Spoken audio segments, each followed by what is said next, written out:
गोर लगै छी। हम चमचम मैथिली गीत में अहाँ समस्त मिथिलावासी के स्वागत करै छी। चौड़चन पाबनि के हमरा तरफ से सबके बहुत बहुत शुभकामना अछि। आई एगो हम चौड़चन के गीत कहै छी। एहि गीत के रचनाकार हम अपने छी।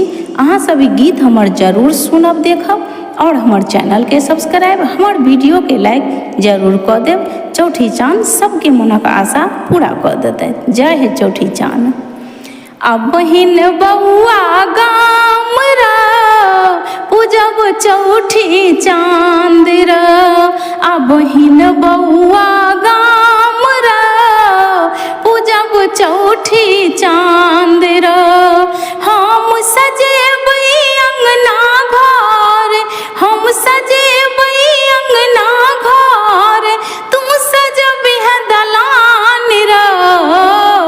अबहिन बउआ गाम रा पूजब चौठी चाँद रा।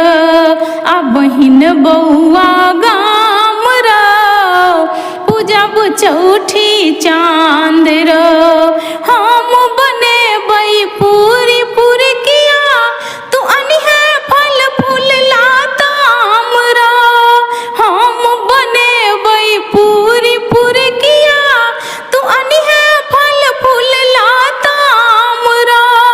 हम देबै अरिपन पुरहर, हम देबै अरिपन पुरहर, तू बनबिहे चाँद रा। अबहिन बउआ गाम रा पूजब चौठी चाँद रा।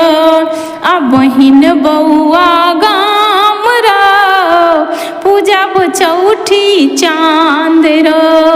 हम सजेबै कलसा दियरा, तू लगबिहे पान रा। हम सजेबै कलसा दियरा, तू लगबिहे पान रा। चंदा लिखै छै चमचम गबै छै, चंदा लिखै छै चमचम गबै छै, चौठी चनक गुणगान रा। अबहिन बउआ गाम रा पूजब चौठी चाँद रा।